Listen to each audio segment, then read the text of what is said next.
Hey y'all, it's Brandy, and welcome back to the Antisocials Library.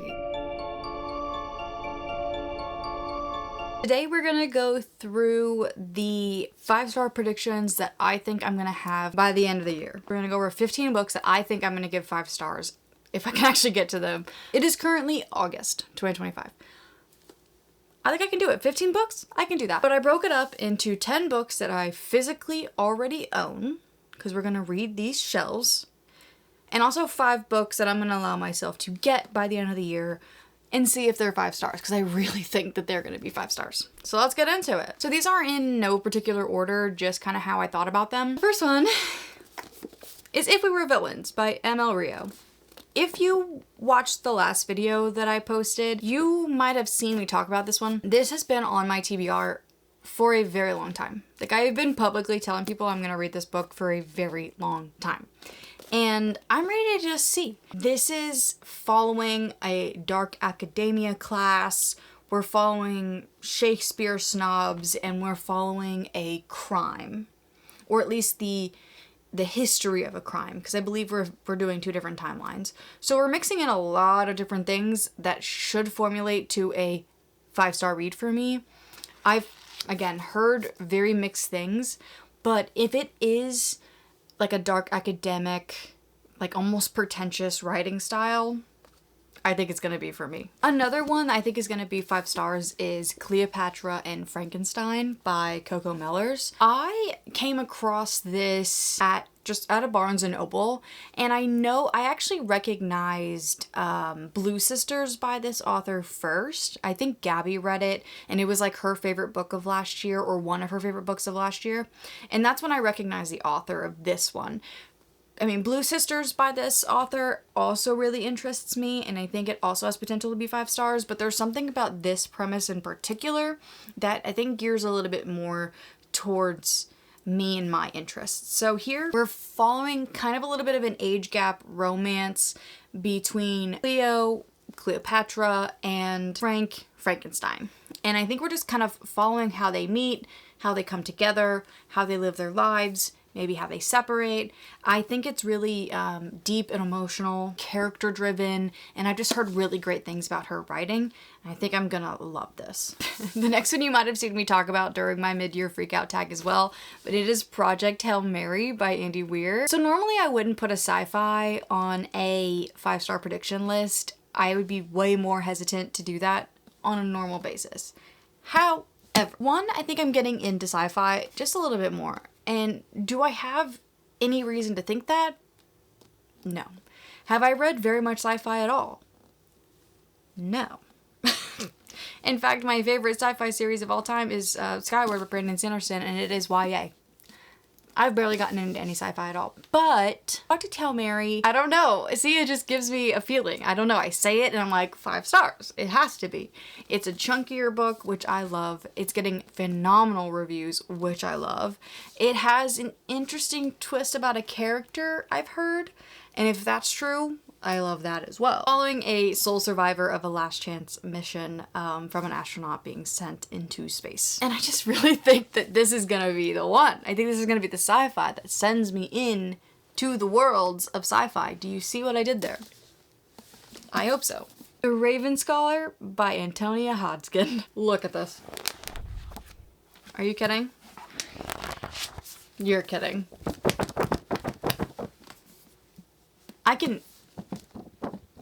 I'm a 5-star. Did you hear that? Here. I'm a 5-star. If this is a 5-star book, okay? So this is the first in the Eternal Path trilogy. So we're following warriors and great critical thinkers in this empire who are actually in a competition to replace the ruler of their kingdom. It's a competition, it's academic, it's fantasy, and it's thick. It's a 5-star. Another 5-star prediction for me from my shelves is Bat Eater and Other Names for Cora Zhang by Kylie Baker. I can't stop talking about this. I really can't. I think I've talked about it every single time I've sat in front of a camera, which is 3 times. But I think that's enough. That's enough, right? This is following Cora Zhang, who watches her sister get pushed in front of a train. Someone runs up to them, pushes her sister in front of a train, screams "Bat Eater," and murders her sister. Context: this is set during the pandemic, and her sister are Asian Americans. Are you horrified?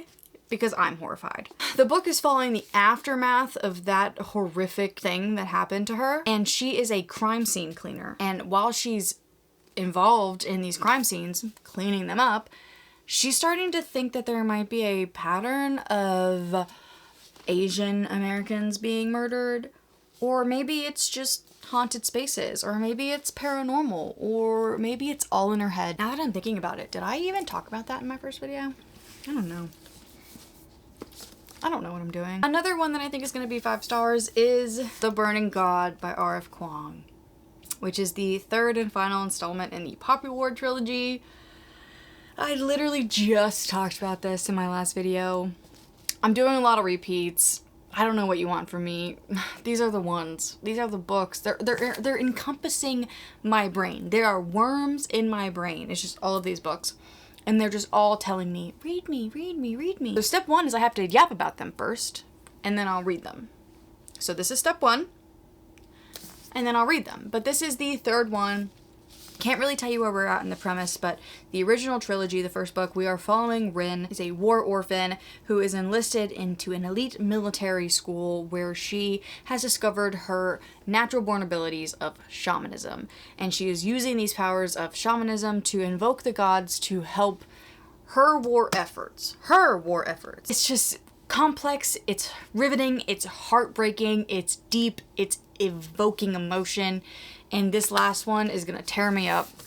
I want it to be over, and I don't, all at the same time.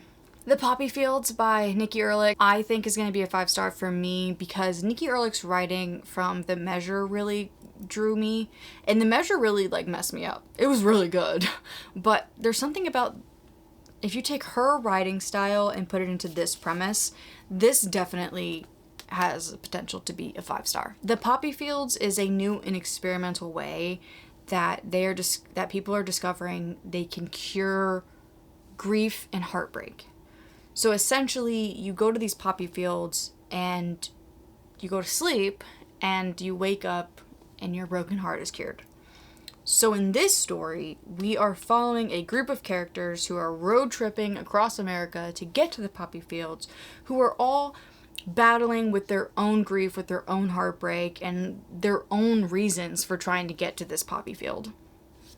And I think it's gonna tear me up. I really do. I really do. Another one I think is gonna be 5 stars is Razorblade Tears by S.A. Cosby. I'm late to this party, okay? This book came out in July of 2021. It is August of 2025. I have no excuse. I don't know. But then S.A. Cosby's new book, King of Ashes, came out this year and everyone is raving about it. And it just felt wrong to jump straight to King of Ashes when I've had this on my shelves for so long and I knew it was going to be good. So we're going to put it out in the universe and we're finally going to get to it. So in this book, we are following 2 dads. These dads have recently lost their sons. We're following a black main character and a white main character, and they have recently lost their sons to a hate crime. Their sons were gay and in a relationship. Neither dad was okay with their sons being in a gay relationship, but now that they have lost their sons to a hate crime in relation to that, they band up together, already different, but band up together to go get revenge for their sons. And if that doesn't tell you that this is gonna be emotional and heartbreaking and thrilling, I think I can probably read this one sitting. Hidden Pictures by Jason Rekulak. So this is actually kind of a funny story. I've heard about this and I knew it was good, and I heard it was really good, and I've had it on my radar for a while, but it was actually one of my really good friends who told me like, hey, have you read Hidden Pictures yet? And I was like, no.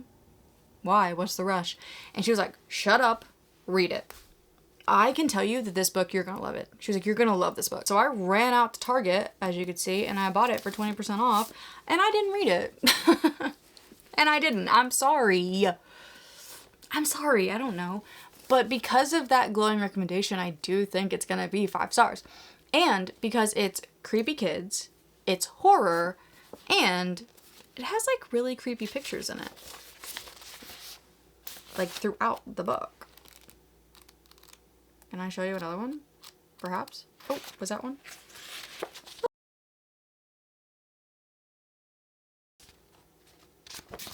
That probably wasn't creepy, but I think in totality it is.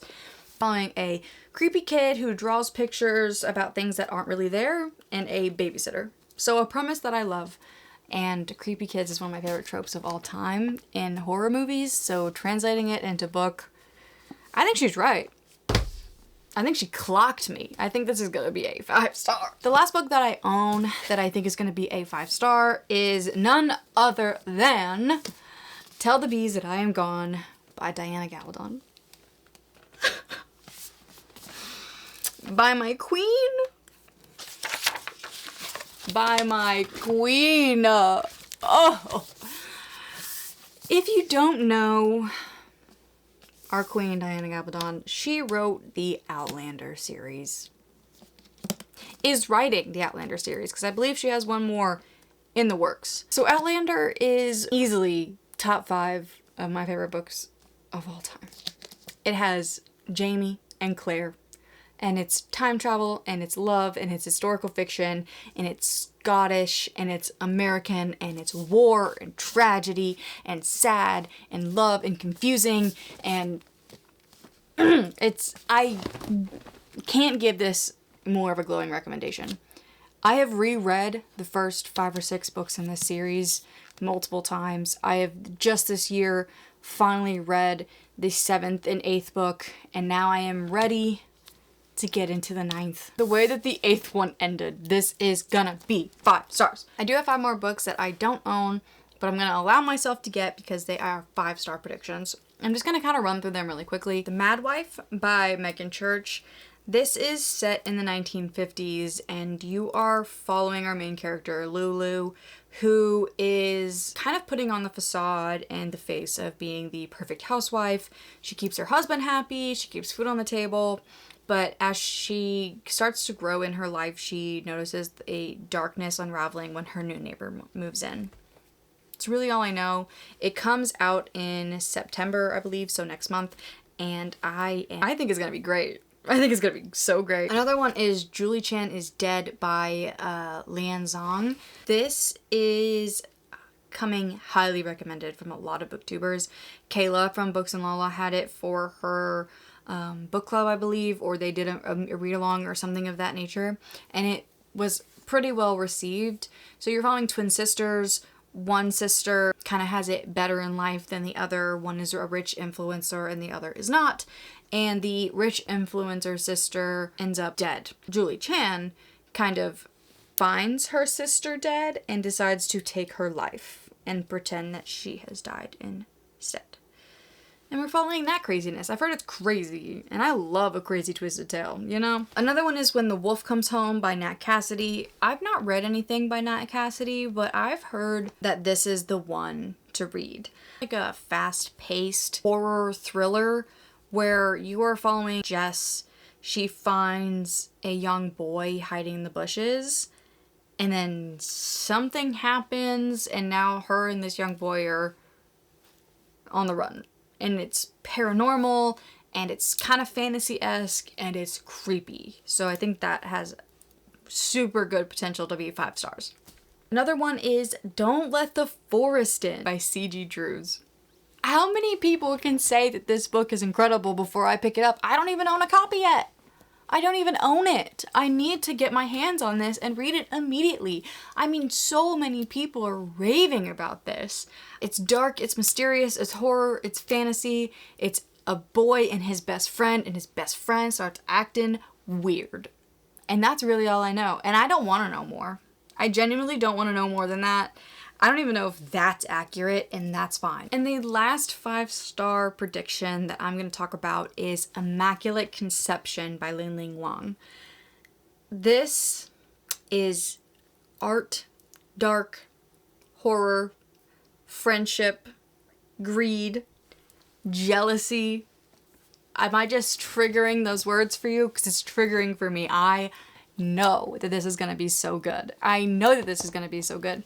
So you're following our main character, who is a like artist who is kind of struggling to like find what their art voice is, and they become a really good friends with another artist who kind of already has their voice, and they become inseparable.